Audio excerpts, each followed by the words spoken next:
Dear ladies and gentlemen, before anything ever becomes reality, it starts as a vision, before the business is built, before the breakthrough happens, before the healing comes, before the dream turns into destiny. You have to see it first, because if you can't see it in your spirit, you'll never step into it with your feet.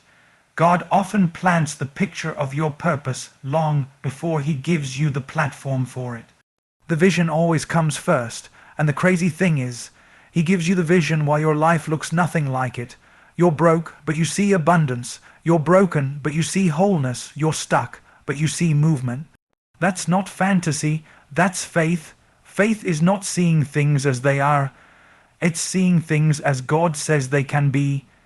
You've got to train your eyes to look beyond the facts and into the future. Because if you can see it, if you can catch the picture, if you can believe the vision, then you are already one step closer to becoming it. But here's the challenge. Just because you see it doesn't mean it'll be easy. There will be resistance. There will be moments when reality contradicts your vision. There will be people who tell you, be realistic. That's not possible, or you're dreaming too big. But what they don't know is you're not just dreaming. You're seeing something God put inside you. Vision gives you fuel. It pulls you out of fear and into faith. It turns one day into this day. You start showing up differently. You pray like it's already done. You walk like the door is already open. You prepare like the blessing is already on its way. Because deep down, you know what you saw. And here's the truth. If God gave you the vision, He also gave you the permission. And if He gave you the permission, He will give you the provision. You don't have to have it all figured out. Just believe in what you saw and take one obedient step at a time. You don't need the full plan. You just need the faith to start. So when doubt comes knocking, when fear tries to blind you, when people laugh at your dream, look back at the vision. Remind yourself, if I can see it, I can be it. Because the dream was never about what you could do. It was always about what God can do through you. 10 key points of the speech. Every breakthrough begins with vision. It starts in your spirit before it shows in your life. God gives you glimpses of destiny even when your current reality doesn't match. Vision is the foundation of faith. It allows you to walk by what God said, not what you see. Seeing it before you become it requires imagination rooted in God's promises. Your environment may contradict your vision, but don't shrink what you see to fit where you are. If God showed it to you, He intends to walk you into it. But it will require bold, consistent steps. Vision gives endurance. When things get tough, remembering what you saw keeps you moving. Criticism and delay are part of the journey, but they don't cancel what God showed you. You don't need full clarity to begin, just courage to obey what you already know. Believing in the vision is the first act of becoming what God has called you to be. Certainly. Here is the ** expanded version of key point 1 * in a deep, inspiring, and spiritually grounded tone that encourages the listener to grasp the power of inner vision before external transformation. Every breakthrough, every transformation, every success story, every God-sized purpose * begins with a vision *. Nothing meaningful is ever birthed in reality until it is first conceived in the spirit. You have to see it * before * you can step into it. You have to perceive it on the inside before it ever shows up on the outside. This is a spiritual law as much as it is a principle of faith. You don't build your life by accident. You build it by design, and the blueprint starts with what you see. I'm not talking about what your natural eyes see. I'm talking about what your * faith * sees. There are some things you can't see with your eyes open. You have to close your eyes to see them. That's where the real work begins. * your imagination becomes the womb where your purpose is formed. * think about it. The greatest inventions, the biggest breakthroughs, the most world-changing movements didn't start with money, status, or opportunity. They started with a * vision *, a spark in the soul that said, there's more than this. A picture in the mind of something greater, something that * should be *, even when everything around said it * couldn't be *. Vision is what pulled Abraham out of his father's house to become the father of nations. It's what made Joseph dream when he was just a teenager, and hold on to that dream in a pit, in slavery, and in prison. It's what caused Moses to leave the palace and lead a people through a desert based on a promise that hadn't come true yet. They all saw something that others didn't, and that's exactly how God works. He gives you a glimpse of the finished product while you're still surrounded by the mess. He gives you the image of victory while you're still stuck in the battle. He shows you glimpses of your future when your present is filled with pain and confusion, and it's not a tease, it's a target. God gives you a vision to pull you forward, to fuel your obedience, and to keep you moving when everything else tells you to quit. But here's the tension. You're often called to build something you can't fully explain. You're called to believe in something you can't prove yet. And you're called to act on something that no one else sees. And that's why vision is powerful, because when you truly see it, when you get a glimpse of who you're called to become, it ignites something inside of you. It becomes your why. It becomes the reason you get up early and stay up late. It becomes the reason you say no to distractions and yes to discipline, because you're not just living for today, you're building for the vision you saw. So even if your circumstances say no, even if people don't understand, even if the path looks impossible, hold on to the vision, because that's where every breakthrough begins, not in your hands, not in your bank account, but in your spirit. If you can see it. You're already halfway to becoming it. God will often show you something in your spirit long before there's any evidence of it in your life. That's the tension of vision. It's real in your heart, but invisible in your hands. You can feel it, dream about it, pray over it, even cry for it. Yet nothing around you looks like what you saw. That's the hard part. Because God has this way of giving you a glimpse of the future while you're still stuck in the mess of the present. You see yourself free, but you're still struggling. You see yourself leading, but you're still invisible. You see yourself healed, but you're still hurting, and it messes with your mind. It creates this spiritual conflict where you're holding a promise that doesn't match your reality.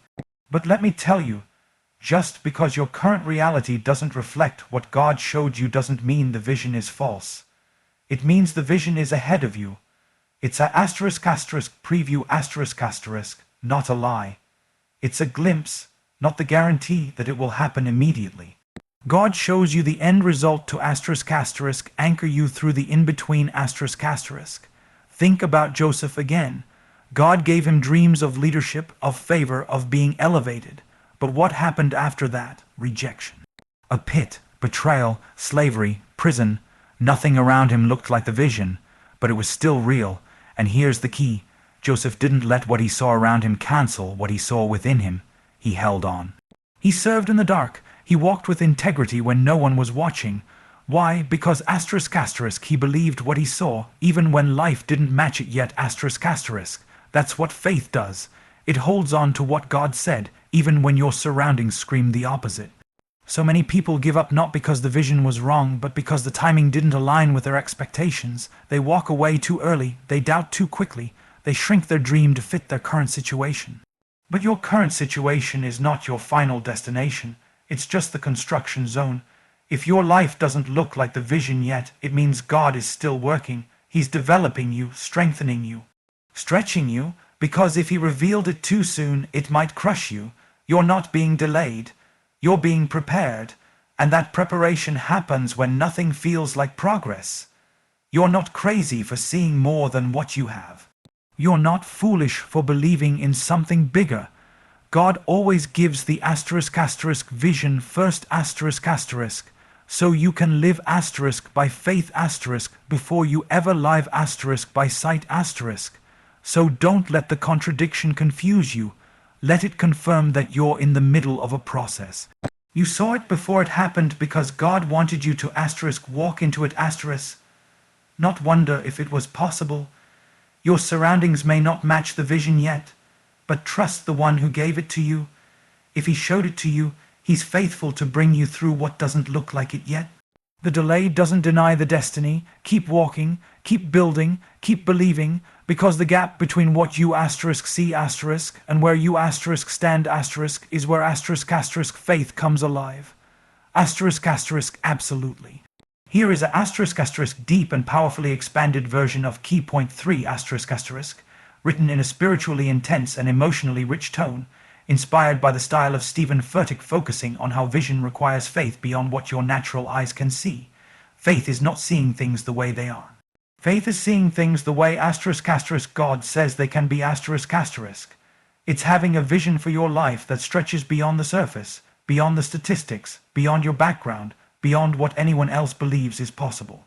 Vision, when it's rooted in faith, gives you permission to defy what's visible in the natural and align yourself with what is promised in the supernatural . And that's why not everyone will understand what you're doing, because they're looking with physical eyes while you're walking with spiritual vision.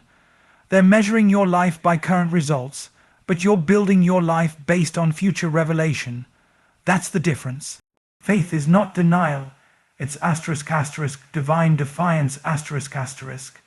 It's looking at what is and still believing in what can be . It's saying, yes, I see the facts. Yes, I feel the pain. Yes, I acknowledge the struggle, but I still believe what God said more than what my situation says. That's where the power is, not in pretending your problems aren't real, but in proclaiming that your purpose is greater than your problems . This kind of faith makes you walk differently, talk differently. It shifts your posture, your priorities, your pace. Because when you see by faith, you don't wait until everything looks perfect. You move when the word speaks. You respond not to the evidence, but to the instruction . Look at Abraham. God told him to leave everything he knew and go to a land that wasn't even shown to him yet. That's not logic, that's vision, that's walking not by sight but by promise, and it takes insane, irrational, unshakable faith to say, God, I trust what you said more than what I can see. When you walk by sight, you only move when it makes sense. But when you walk by vision, you move when God speaks. You obey without all the details. You sow when the ground looks dry. You prepare for rain even when there's not a cloud in the sky. And here's what people don't always understand. Faith-filled vision is often lonely because you're building towards something others can't see. You're making sacrifices for something that hasn't manifested yet. You're staying consistent with no recognition, no confirmation, and sometimes no support. But that's the essence of real faith. It's doing the right thing before the results come. It's trusting the process even when it's painful . It's waking up every day and aligning your actions with a promise that hasn't shown up yet, but is so real to your spirit that it shapes your reality . Faith-based vision is dangerous to the enemy. Because once you see yourself the way God sees you, once you start believing that what he placed in your heart isn't fantasy but a future, then you become unstoppable, not because the road gets easy, but because your eyes are fixed on what he showed you , not what's surrounding you. So yes, the facts may scream it's over, but your faith says it's just beginning. The odds may be stacked against you, but your vision whispers God is with you. People may count you out, but God says, I already called you in. You don't need perfect conditions to move. You need clear vision and stubborn faith. Because when God gives you the eyes to see it in the spirit, nothing in the natural can stop you from becoming it. Certainly. Here's the fully expanded version of key point 4 *, crafted in a powerful, passionate tone to stir hearts and challenge mindsets, focusing on how you must not shrink your God-given vision to fit your current situation. One of the biggest mistakes we make when God gives us a vision is trying to make it fit inside the limitations of our current circumstances. But hear me asterisk asterisk, you were never meant to adjust the vision to your situation asterisk asterisk. You're supposed to adjust your asterisk faith asterisk to match the vision. The vision is meant to stretch you, challenge you, confront you, not comfort you, and that's why it often feels impossible. That's why it looks too big, too far away, too unrealistic. Because asterisk asterisk, if it were comfortable, it wouldn't be from God. Asterisk asterisk, he never gives you a vision that keeps you in your comfort zone. He gives you one that pulls you into your calling. And your current condition is not supposed to limit what you're believing for. It's supposed to asterisk asterisk, train you asterisk asterisk for what's coming. But what we tend to do is reverse the process. Instead of letting the vision shape our thinking, we let our surroundings shrink the vision. We say things like, I don't have the resources, I don't have the connections, I'm not qualified, I'm still healing, I'm not ready. So we start trimming down the dream, we start editing the assignment. We scale back the calling to fit our capacity instead of stretching our capacity to match the calling. But God didn't give you a dream based on where you are. He gave it based on asterisk asterisk who He created you to become. Asterisk asterisk, He sees the asterisk future version asterisk of you. He sees the leader, the builder, the healer, the influencer, the chain breaker you're becoming. And every time you try to reduce the vision to your present reality, you're robbing your future of its power. Let's be real. Moses tried to shrink the vision. God told him to go speak to Pharaoh, and he said, "But I can't speak well." Jeremiah said he was too young. Gideon said he was the weakest in his tribe. Every one of them tried to define their destiny by their current situation. But God didn't back down. Why? Because your calling is never based on your comfort asterisk asterisk. It's based on God's confidence in you asterisk asterisk. You're looking at what you asterisk lack asterisk, and God is looking at what He asterisk placed asterisk in you. And here's the truth. Your situation may never be ideal. There may never be a perfect time. But God doesn't give vision based on what you have. He gives vision to unlock what you haven't tapped into yet. That's why it scares you. That's why it feels too big. That's why you feel underqualified. Asterisk asterisk, because what you see around you doesn't match what He put inside of you. Asterisk asterisk, but don't make the mistake of shrinking your dreams just to make them feel safer. Because the moment you downsize the vision to make it manageable, you've just put limits on a limitless God. Instead of saying, "This is too big for me," start saying, "God, grow me to match it." Because the dream God gave you wasn't meant to fit into your life. It was meant to asterisk asterisk rebuild your life. Asterisk asterisk to grow your faith, to stretch your prayer life, to strengthen your obedience, to transform your character. The vision isn't too big, you just haven't become asterisk big enough asterisk yet. So stop measuring the dream by your past. Stop evaluating the promise based on your pain. Stop adjusting the assignment to fit your bank account, your background, your brokenness. Asterisk asterisk, God didn't ask you to shrink the vision. He's asking you to grow into it. Asterisk asterisk, certainly. Here is a asterisk asterisk fully expanded version of Key Point 5 asterisk asterisk, delivered in a deep faith, stretching and empowering tone, in the style of Steven Furtick, focusing on how seeing the vision leads to a different way of living, thinking, and acting long before the outcome ever shows up. Once you've truly caught the vision, once you've seen the glimpse of who you were born to become asterisk asterisk, you don't live the same anymore asterisk asterisk. Something shifts inside you, something awakens. You start walking differently, thinking differently, speaking differently, not because your circumstances have changed, but because asterisk you asterisk have.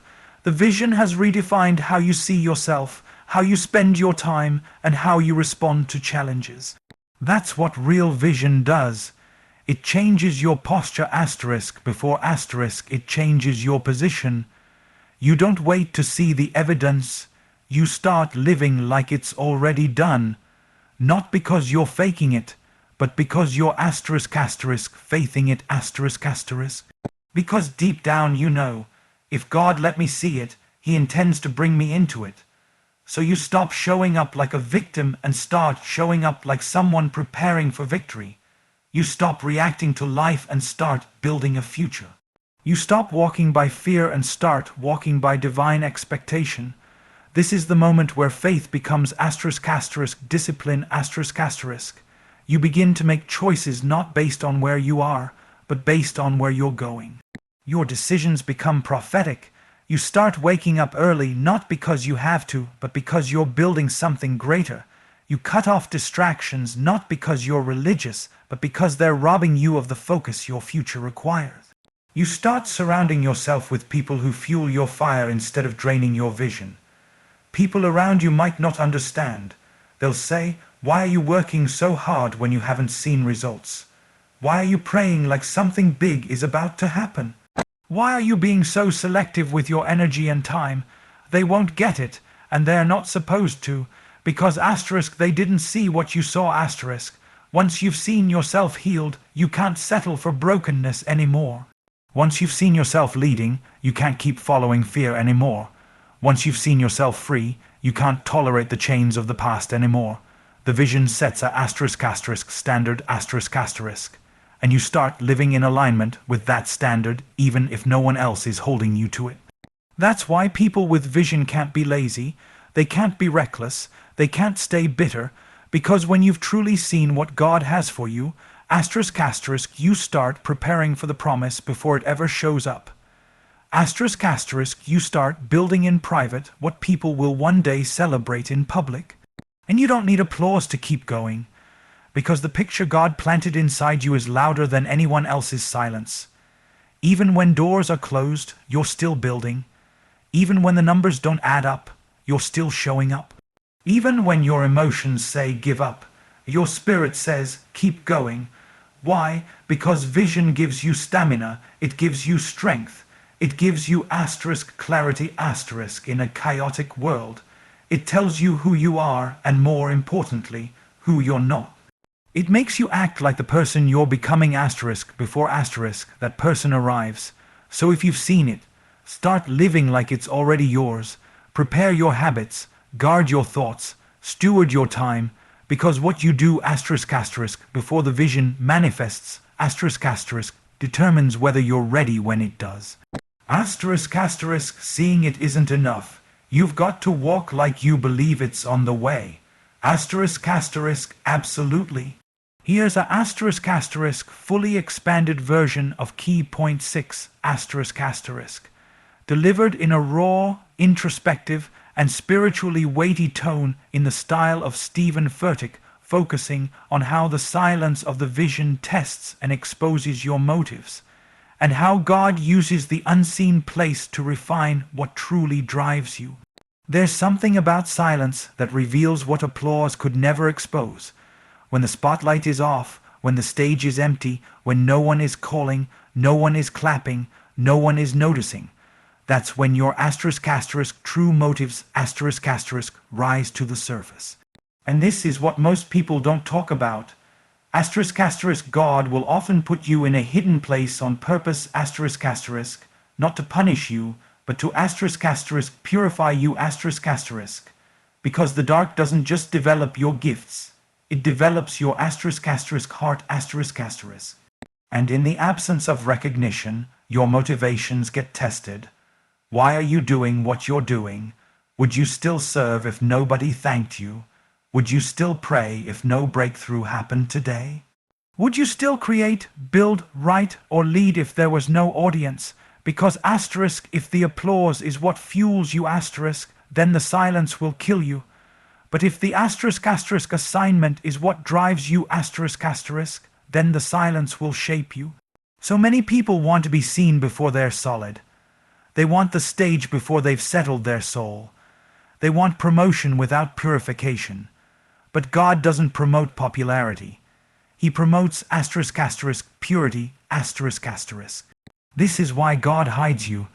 This is why the vision doesn't go viral right away. This is why you're building and it feels like nobody even knows. Because he's watching not just what you do, but why you do it. And if he sees you serving in obscurity, giving when it hurts, obeying without credit, and staying faithful without feedback asterisk asterisk, he knows he can trust you with more asterisk asterisk. In the dark, your motives get loud. In the silence, your heart starts talking. In the quiet, you discover whether you really trust God, or just the attention you got while following him. The truth is, it's easy to look spiritual when the room is full. It's easy to stay motivated when the numbers are climbing. But when the numbers drop, when the doors close, when the algorithm ignores you, when the growth stalls, that's when asterisk asterisk purity gets tested asterisk asterisk. And that's where God does his best work. Not in the spotlight, but in the shadows. He forges character in silence. He builds depth where there is no applause. Because what you're building in the dark will eventually be seen by others.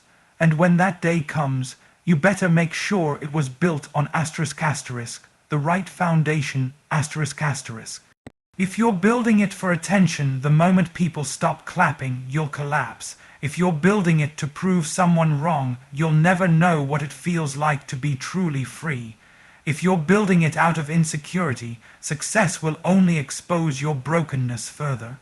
But if you're building it because God placed a burden in your spirit, if you're building it because he called you and you trust his voice more than people's validation, if you're building it because you can't asterisk asterisk, not asterisk asterisk build it, even when no one is watching, then you're building it the right way. So let God search you in the silence. Let him confront the places in you that crave approval. Let him break the addiction to being liked, being noticed, being needed. Because asterisk asterisk, the dark doesn't just test your motives. It prepares your soul to carry the vision asterisk asterisk. Before God promotes you publicly, he will always purify you privately. Before he puts it in your hands, he'll make sure your heart can hold it. So if you're in a quiet season, if you feel like no one sees you, if it feels like nothing's moving, don't rush out of it. Let God finish what he started in the dark. Because when your asterisk why asterisk is right, your asterisk when asterisk will come. And the vision won't just be something you saw, it'll be something you've asterisk asterisk become asterisk asterisk.